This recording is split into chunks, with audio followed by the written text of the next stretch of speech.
네, 오늘 성경 말씀 같이 보겠습니다. 오늘 성경 말씀은 레위기 1장 1절에서 17절까지 말씀입니다. 구약 성경 레위기 1장 1절에서 17절까지 말씀을 제가 봉독하겠습니다. 여호와께서 회막에서 모세를 부르시고 그에게 말씀하여 이르시되 이스라엘 자손에게 말하여 이르라. 너희 중에 누구든지 여호와께 예물을 드리려거든 가축 중에서 소나 양으로 예물을 드릴지니라. 그 예물이 소의 번제이면 흠없는 수컷으로 회막문에서 여호와 앞에 기쁘게 받으시도록 드릴지니라. 그는 번제물의 머리에 안수할지니 그를 위하여 기쁘게 받으심이 되어 그를 위하여 속죄가 될 것이라. 그는 여호와 앞에서 그 수송아지를 잡을 것이요 아론의 자손 제사장들은 그 피를 가져다가 회막 문 앞 제단 사방에 뿌릴 것이며 그는 또 그 번제물의 가죽을 벗기고 각을 뜰 것이요 제사장 아론의 자손들은 제단 위에 불을 붙이고 불 위에 나무를 버려놓고 아론의 자손 제사장들은 그 뜬 각과 머리와 기름을 제단 위에 불 위에 있는 나무에 버려놓을 것이며 그 내장과 정강이를 물로 씻을 것이요 제사장은 그 전부를 제단 위에서 불살라 번제를 드릴지니 이는 화제라 여호와께 향기로운 냄새니라. 만일 그 예물이 가축대의 양이나 염소의 번제이면 흠없는 수컷으로 드릴지니 그가 제단 북쪽 여호와 앞에서 그것을 잡을 것이요 아론의 자손 제사장들은 그것의 피를 제단 사방에 뿌릴 것이며 그는 그것에 각을 뜨고 그것의 머리와 그것의 기름을 베어낼 것이요 제사장은 그것을 다 제단 위에 불 위에 있는 나무 위에 버려놓을 것이며 그 내장과 그 정강이를 물로 씻을 것이요 제사장은 그 전부를 가져다가 제단 위에서 불살라 번제를 드릴지니 이는 화제라 여호와께 향기로운 냄새니라.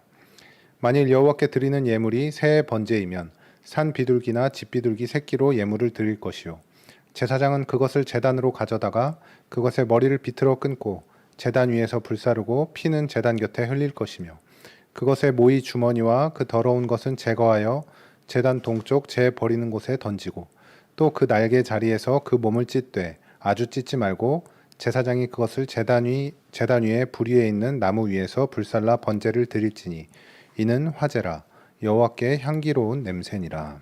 아멘. 네, 오늘도 수요 예배에 말씀을 들으러 이 자리에 나온 여러분들을 다시 한번 주님의 이름으로 환영합니다.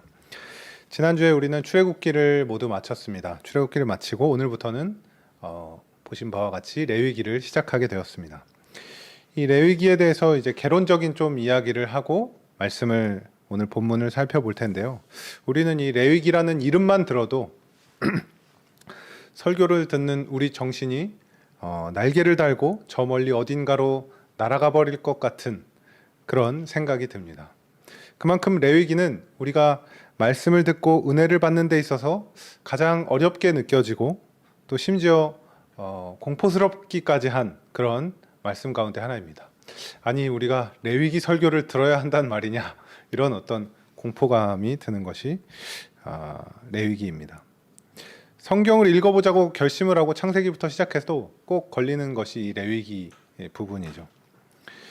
지금 예수를 믿는 우리에게 전혀 도움이 안 되는 것 같은 그런 내용들, 제사에 대해서나 정한 것, 부정한 것, 어떤 제사장의 역할, 당장 우리의 신앙과 삶에 도움이 안 되는 것 같은 내용들을 우리가 봐서 뭐하나 이런 생각이 들기도 합니다. 그러나 이 레위기만큼 하나님과 우리의 관계에 대해서 이야기하고 또 하나님의 성품에 대해서 또 인간의 죄에 대해서 또 구원에 대해서 레위기만큼 강조하고 있는 책이 없다고 할 정도로 레위기는 우리에게 우리 신앙에 있어서 매우 중요한 책입니다. 그러니까 레위기가 우리에게 던져주는 메시지는 이런 겁니다. 이 종교적인 제사를 드리지 않는 지금을 살아가고 있는 우리가 이 제사에 대해서 이렇게 자세하게 봐야 되는 이유가 무엇인가? 제사장의 직무를 봐야 되는 이유가 무엇인가? 정한 것, 부정한 것을 살펴봐야 되는 이유가 무엇인가? 이러한 질문을 우리에게 던지는 거죠. 이 모든 질문에 대한, 이 메시지에 대한 답이 바로 하나님과의 관계인데요. 그 관계를 위해서 우리에게 필요한 것이 바로 거룩함입니다. 우리의 죄의 문제를 그대로 내버려 두어서는 하나님과 온전한 관계를 맺지 못한다. 그렇기 때문에 우리는 하나님의 거룩하신 성품을 회복해야 한다는 것이 레위기의 핵심 주제입니다. 레위기 전체의 주제가 바로 이 거룩함이라는 것이죠. 이 레위기라는 것은 제사장들이 따라야 할 지침서입니다. 그런데 이 제사장은 야곱의 셋째 아들인 레위의 자손들이 제사장의 임무를 맡았기 때문에 그 이름을 따서 레위기라고 이름을 붙였습니다. 그래서 제사장이라면 필수적으로 봐야 하는 책이 이 레위기라는 것이죠.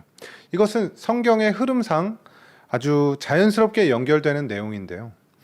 우리가 지난주에 봤던 출애굽기의 마지막이 어떻게 끝나냐면 성막을 완공하는 것으로 그 내용이 끝납니다. 하나님의 말씀을 따라서 성막을 완성했다라는 것으로 출애굽기가 끝나죠.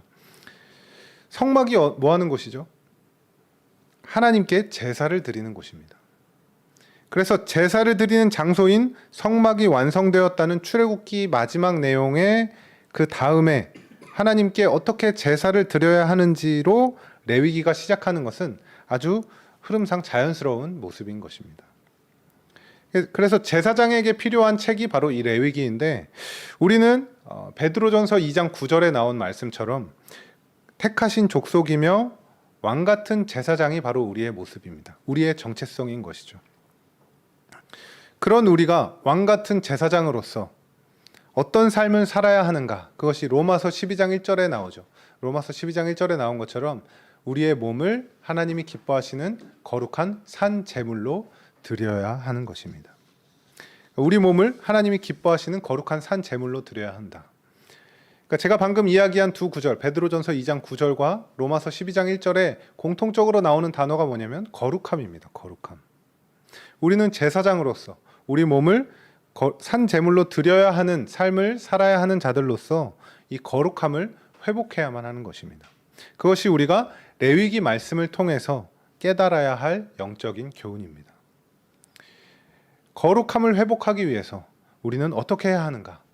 바로 우리의 죄의 문제를 내버려 두어서는 안 된다는 것입니다.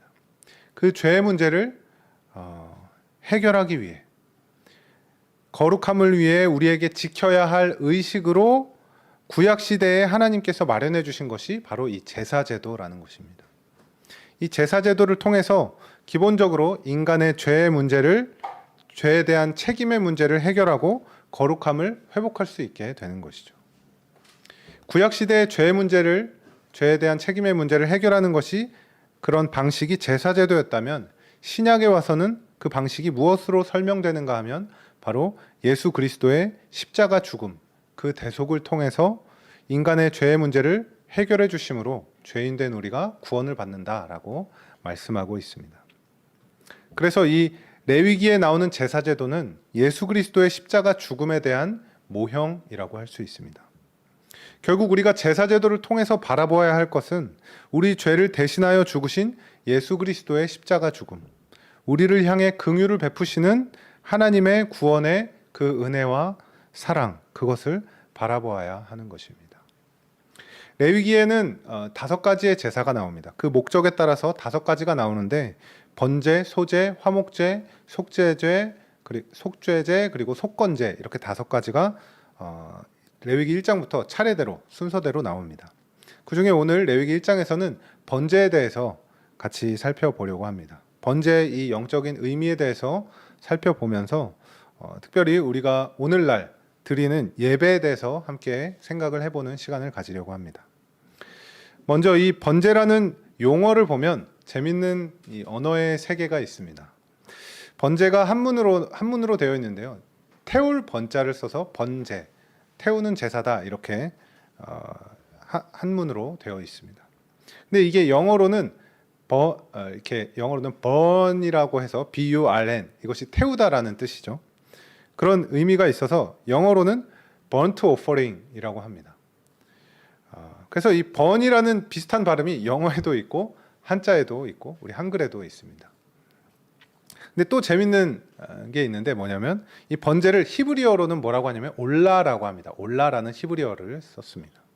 근데 이 올라라는 단어의 뜻이 뭐냐면 올라가다라는 뜻이 있습니다.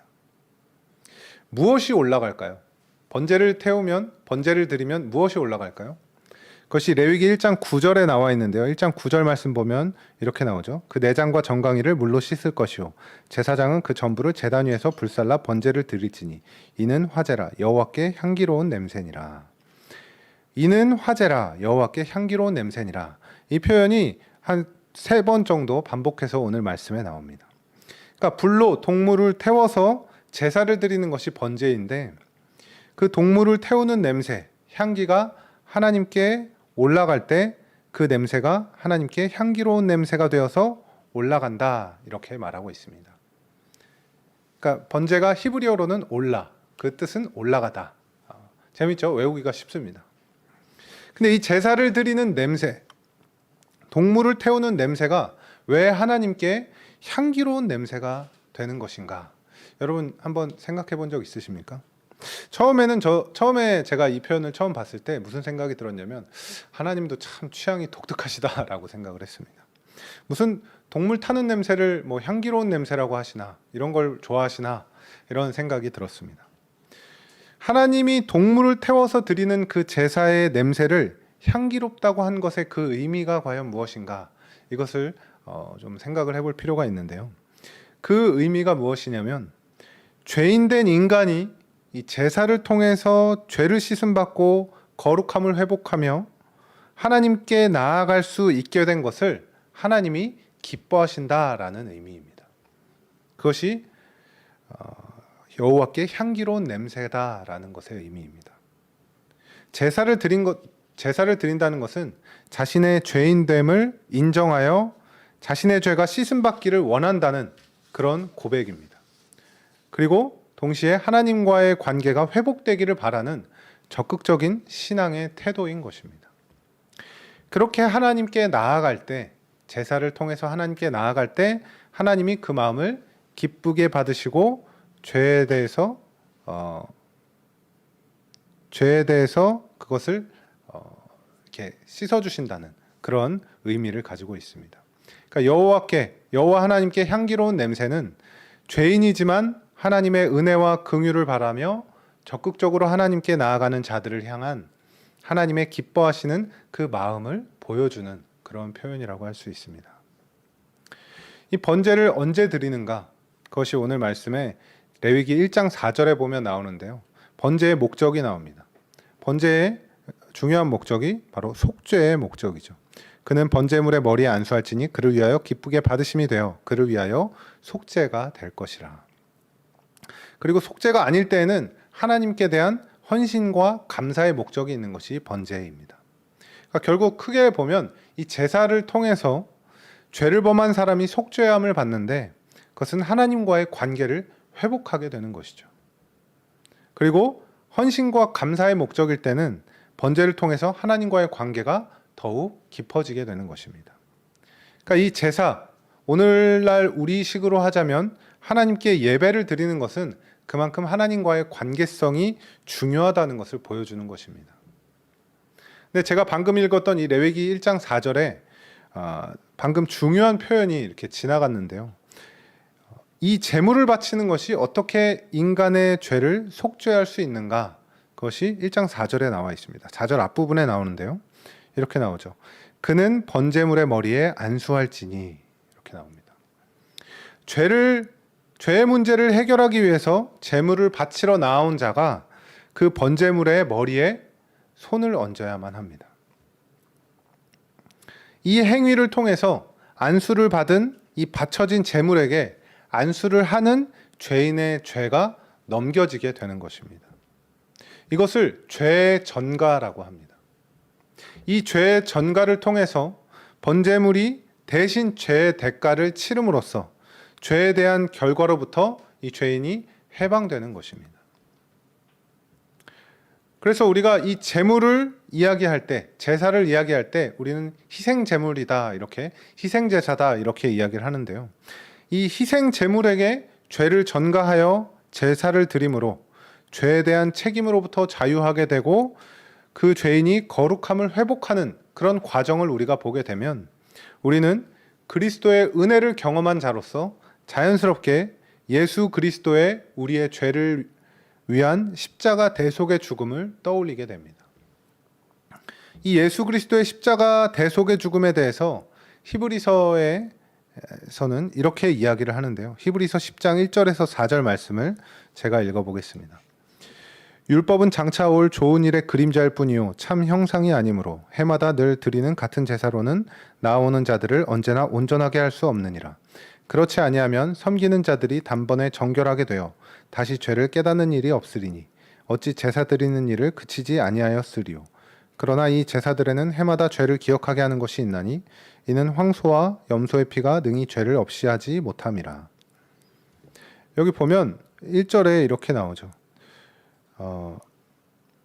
매번 드리는 제사로는 나오는 자들을 언제나 항상 온전하게 할 수 없다 이렇게 말을 합니다.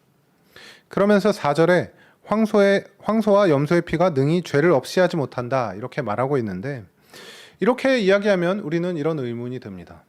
아니, 죄를 없이 하지 못하고 온전하게 하지 못할 거면 뭐하러 제사 제도를 주셨는가? 제사를 뭐하러 드리는가? 이런 의문이 듭니다. 그런데 여기서 히브리서에서 제사 제도의 한계에 대해서 이야기하는 이유는 그리스도의 속죄에 대한 영원성을 강조하기 위해서 이 제사 제도의 한계성을 이야기하는 것입니다. 그래서 히브리서 10장 9절에서 10절을 보면 이렇게 나옵니다. 9절 말씀, 그 후에 말씀하시기를 보시옵소서 내가 하나님의 뜻을 행하러 왔나이다 하셨으니, 여기서 내가는 그리스도를 말합니다. 그 첫째 것을 폐하심은 둘째 것을 세우려 하심이라. 10절, 이 뜻을 따라 예수 그리스도의 몸을 단번에 들이심으로 말미암아 우리가 거룩함을 얻었노라. 여기 9절에 나오는 첫째 것은 율법을 지키는 것입니다. 말하자면 제사 제도를 말하는 것이고요. 둘째 것은 예수 그리스도의 구속 사역, 십자가 죽음의 대속 사역을 말하는 것입니다. 예수 그리스도의 구속 사역을 말할 때 자주 언급되는 표현이 있는데 그것이 10절에 나오는 대로 단번에라는 단어입니다.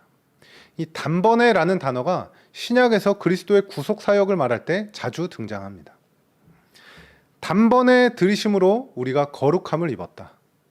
우리 죄를 위해서 예수께서 제사제도와 같이 계속 죽었다 살아났다를 반복할 필요가 없다를 말하는 것입니다.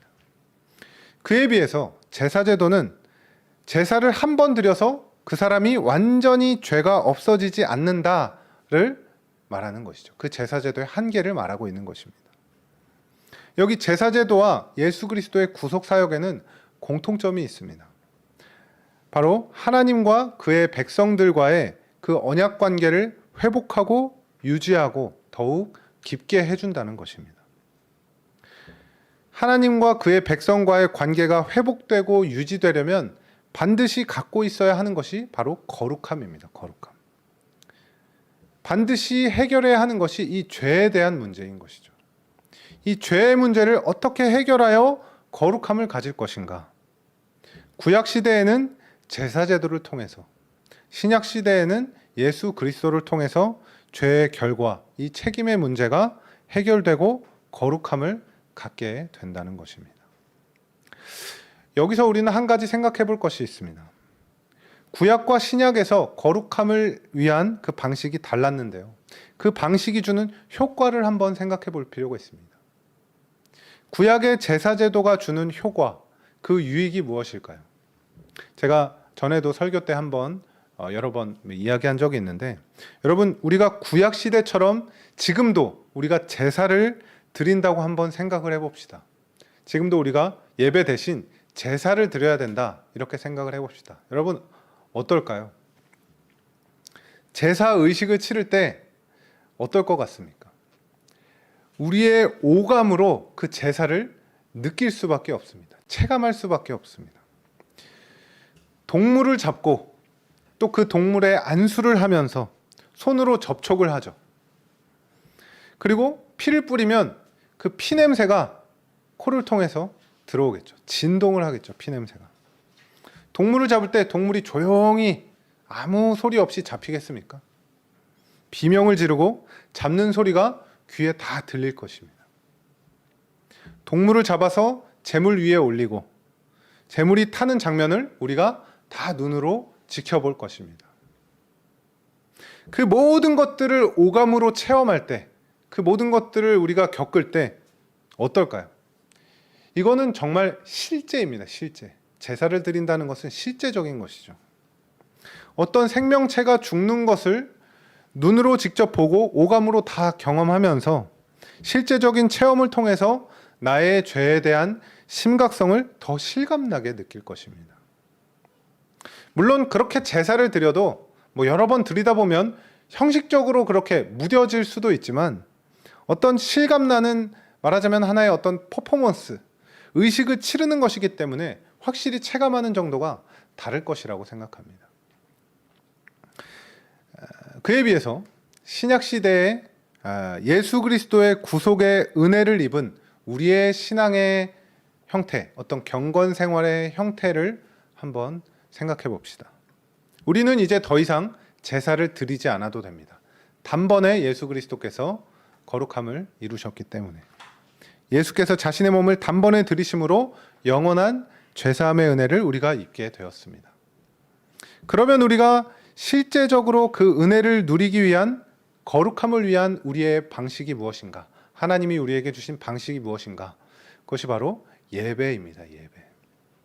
예배를 통해서 우리는 하나님께 나아가고 우리의 죄를 사해 주신 예수 그리스도를 의지하여 은혜의 보좌 앞에 담대히 나아가며 그 죄사함의 은혜 가운데 그리스도와 연합한 자로 살아가게 하심을 감사하며 하나님을 찬양하게 되는 것이죠.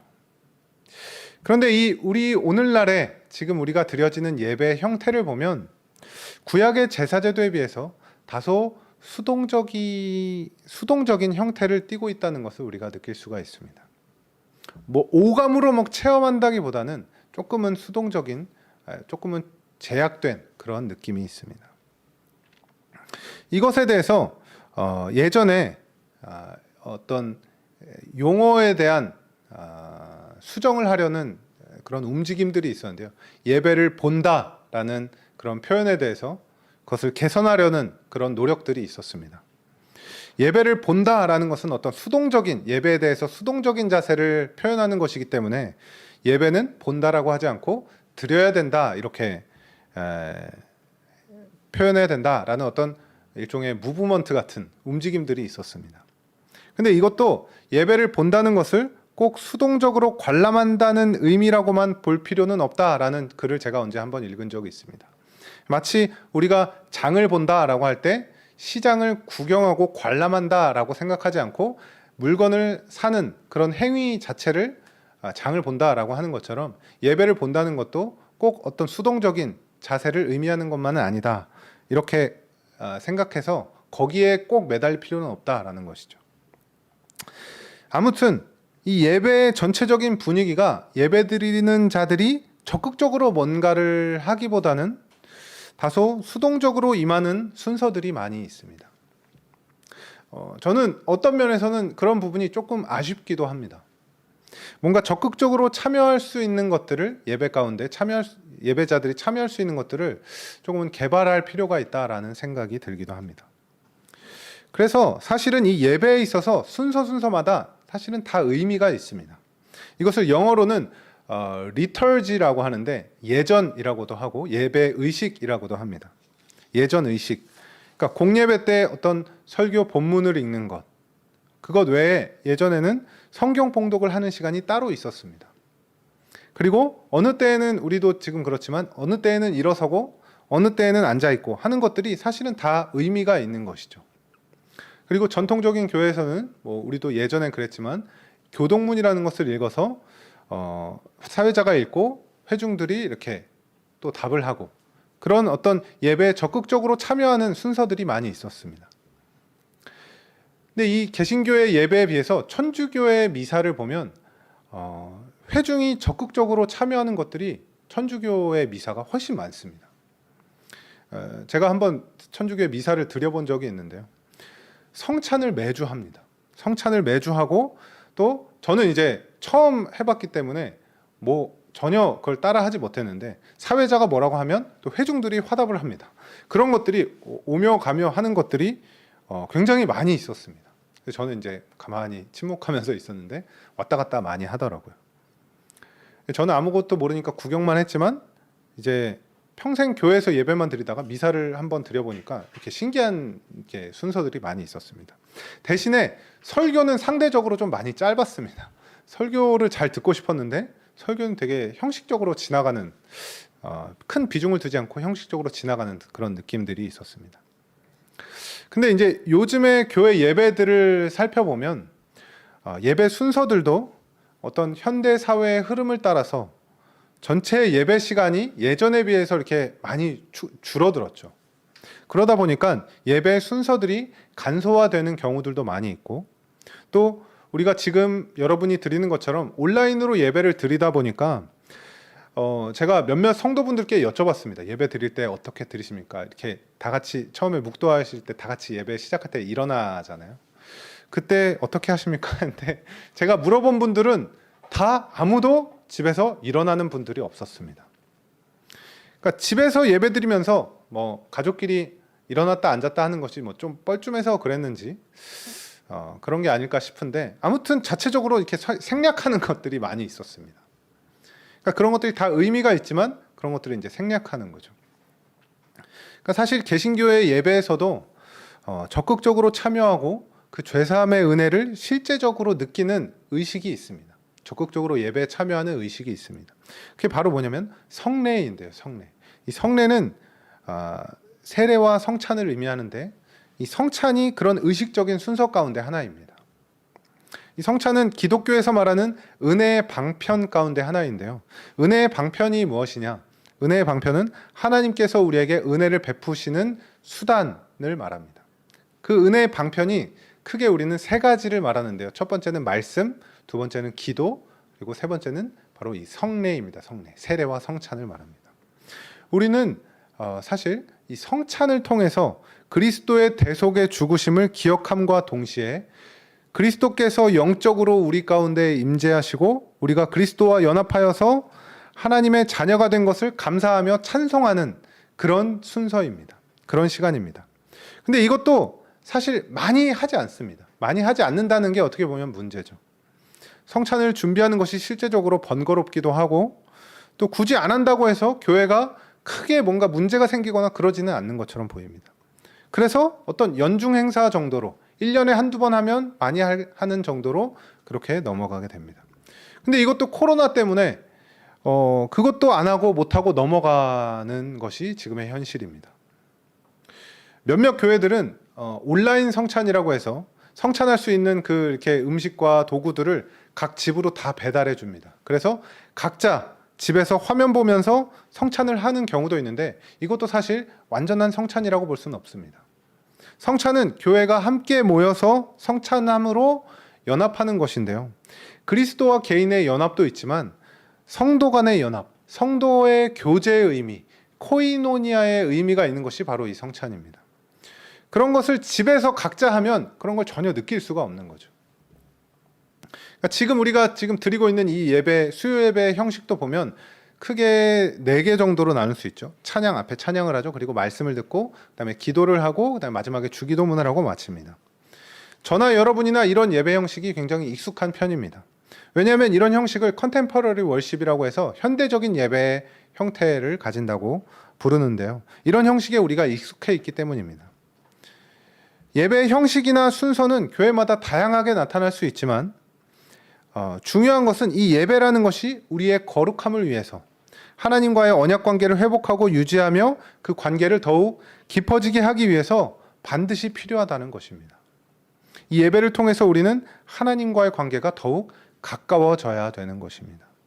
형식 안에 담긴 의미와 내용이 우리 안에서 더욱 풍성해지고 깊어져야 하는 것이죠. 그것을 누리는 것이 참 어려운 시대를 살고 있는 것이 우리의 모습입니다. 온라인 예배만 해도 그것을 누리기가 참 어렵습니다. 유튜브 보는 거나 예배 드리는 거나 크게 다르지 않은 것처럼 보이는 것이죠. 그러니까 우리가 형식도 형식이지만 온라인으로 예배를 드리는 이 상황이 참 우리가 예배를 온전히 하나님과 더욱더 가까워진다는 느낌을 그것을 체험하고 경험하는 것이 참 어렵습니다. 그럼에도 불구하고 우리는 지금 있는 형식 안에서 예배 순서마다 우리는 의미를 찾고 발견해야 합니다. 찬양을 드리면서 단순히 노래만 부르는 것이 아니라 그 가사의 고백이 나의 고백이 되기를 바라며 진실하게 묵상하며 노래를 불러야 하고, 또 말씀을 들을 때는 이 말씀의 참 의미가 무엇인지, 하나님이 우리에게 무엇을 말씀하시고자 하는 것인지, 사도행전에 나오는 베레아 사람들처럼 간절한 마음으로 말씀을 받고 성경을 상고해야 되는 것이죠. 그리고 기도할 때 하나님께서 우리의 기도를 통하여 일하시고 응답하시고 하나님의 뜻을 이루어 가시기를 기대하면서 간절하게 하나님께 기도를 해야 합니다. 그러니까 매번 드려지는 예배가 우리에게는 거룩함을 위한 의식이다. 하나님과의 관계를 더 가까이 하는 의식이다라는 그런 생각을 가지고 그것을 기억해야 하는 것입니다. 그래서 여러분은 이미 사실 지금 예배 자리로 나오셨기 때문에 여러분은 지금 잘하고 계신 겁니다. 그러나 때때로 우리가 예배가 귀찮고 한 번쯤은 빠져도 되지 않나 하는 그런 생각이 이렇게 스물스물 우리의 머릿속으로 들어오는 것이 우리의 연약한 죄성의 모습입니다. 그럴 때 우리는 억지로라도 예배 자리로 나와야 되는 것이죠. 한 번쯤은 빠져도 괜찮아 라고 하는 이 사탄의 속삭임을 물리치고 속으면 안 됩니다. 예배는 생명과도 같은 것이기 때문에 그렇습니다. 여러분, 목회자들이 가진 축복이 뭘까요? 여러분에게는 선택권이 있습니다. 예배를 드려도 되고 안 드려도 크게 문제는 없습니다. 근데 목회자들에겐 이 예배라는 것이 의무입니다. 안 드리면 안 되는 것이 목회자들이 가진 축복입니다. 그래서 예배 드리는 것이, 여러분들이 예배 드리기로 선택하고 예배 자리로 나온 것은 정말 오늘 말씀처럼 하나님께 향기로운 냄새가 될 것입니다. 하나님이 기뻐하시는 그런 모습이 될 것입니다.